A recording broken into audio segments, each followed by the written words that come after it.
Hey guys, what's going on? Kel back here once again bringing you another Warhammer 40,000 related video of part of the 40k YouTube channel. Today we are doing the fifth part in our Crusade series, looking how the Sisters of Battle are going to be getting on, what powers they have gained, what relics they have gained, and how much XP they have gained in the whole Crusade narrative, which is within the 9th edition of Warhammer 40,000. For those of you who haven't watched the first 4 parts, I highly recommend you go back and watch them because they all link in together, and if you jump into part 5, you won't have a clue what's going on. So you better go back and watch the first 4 parts. Thank you very much. If you're new to 40 Call, we post Warhammer 40,000 content every single day. Just like this, things like hints, tips, news, reviews, points changes, battle reports, painting videos, all kinds of stuff. So if you're into Warhammer 40,000, then subscribe to the channel like 180 of you already have, which is a fantastic feeling. And we are your one-stop shop for anything Warhammer 40,000 related. Speaking of the 180, thank you very much, guys, to everyone who subscribed over the past few weeks. I think it's been more than a month now. I keep saying month. I think it's actually more than a month. Might be more than a month. Anyway, to the 180 of you who have subscribed so far, thank you very much. Massively appreciated. And very quickly before we get into this video, we're going to do some quick shout outs because some names have appeared, thanks to YouTube, even though they're a day late, on our notifications to show who the new subscribers are. There are 4, so I'm going to go through them. Apologies at the beginning as well if I don't pronounce them right. I always do my best, but you guys love some weird and funky YouTube names. Anyway, we've got Tutson D, Darren Russworth Moore. Thank you very much for subscribing, you guys. 47 Wishes, thank you very much. And Guicho, I hope I pronounced that last one right. Guicho, thank you very much, guys. Massively appreciated. If you would like to get a shout out like those guys, all you got to do is subscribe and leave your name somewhere, and hopefully YouTube will pick it up like they should have done and tell us what the names are, and we will give you a shout out. Anyway, Crusade, part 5. Let's go. So, one of the most exciting elements of the new edition of Warhammer 40,000 is the immersive, narrative-driven Crusade system.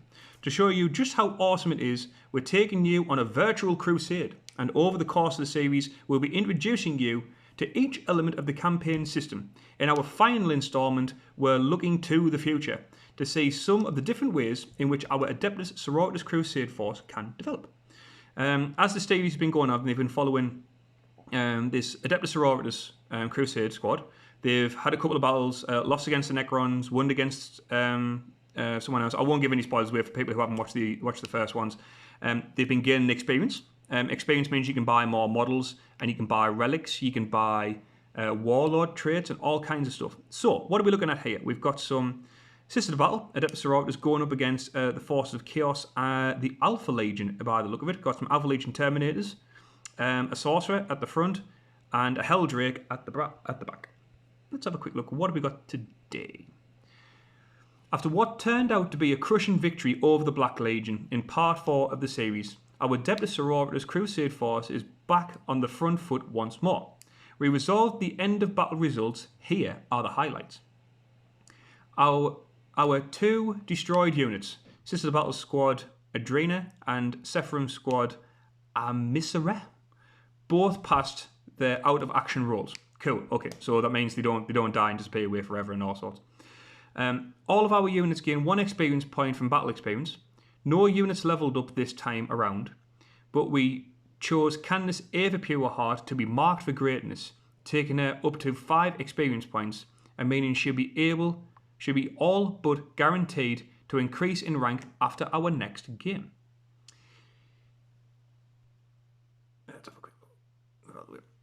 We gained 1 requisition point, taking our total up to 2, just as we did with Retributor Squad Scion after the first battle.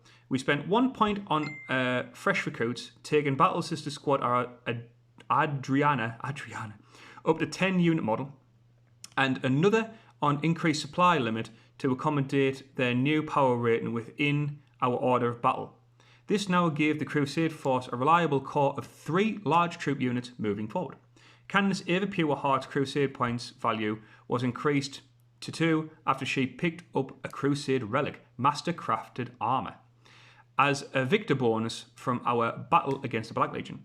Here's our updated order of battle so you can now see how things stand. I won't go through all of this, but We've got the Paragons of Piety, and here's the units that they have now. They have supply limit to 70. They've only used 67, so a little bit left there. Candace Ava Pureheart has a couple of Crusade points. All the power ratings are in the column. The Retributor squad has, just said as well, Crusade point in the right-hand column. Crusade goals: purge the unclean by winning at least 10 victories against armies from the Chaos faction. Running total is 1, because they've only won the 1. Well, they played 1 against Chaos, won 1 against Chaos. With 2 Crusade battles under their belt, that now, for the Paragons of Piety, well, we may be out of requisition points until after our next game, but our order of battle is looking solid and well-rounded, and it certainly isn't short of hard-hitting unit or 2. If we chose to stick with a purely Adeptus Sororitas Crusade force, there are still a number of additions that we can make. We can increase Zephyrum Squad Halana and Sephirim Squad Amisara to 10 model units. Add some more powerful melee specialists such as Sisters, Repentiter, and Arcor Flagons. Increase our vehicle pool with an emulator or even a second exorcist. Alternatively, being part of the Imperium faction, there's a huge selection of allies to choose from, such as Black Templar Space Marines, which would make suitable cohorts for our Zealous Adeptus Sororitas, as would an Ordo Hereticus or Ordo Milius Inquisitor and their entourage to strengthen our Crusade forces' narrative theme. If we save up enough requisition points, it's even possible to increase our supply limit enough to include an allied Imperial Knight.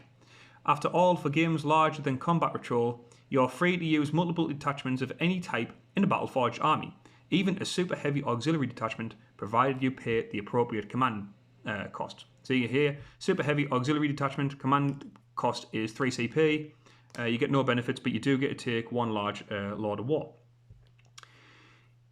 If you ever need some inspiration to start your own Crusade force, there are some fantastic armies featured in the core book. Rules writer Sam Pearson, Gene Stealer's Cult's Uprising actually features in the Crusade Rules section, and is a fantastic example of how a collection can grow from humble origins into an impressive force. And there we have Sam there with his Gene Stealer Cult. I won't click on the picture because he's one of the ones that take you to the link straight to the website, so I won't click on that. But that is an impressive looking force. That's a lot of Gene Stealer stuff. Got a Broodlord, lots of Gene Stealers, cultists, aberrants, all sorts. Bite wielders. That looks very impressive, especially with the scenery. The scenery is always good. I'd love to have some more of those containers. I'd love to have like a good 12 of those containers. I've only got, how many have I got at the minute? I've only got 3 at the minute. I would love to have 12 of them.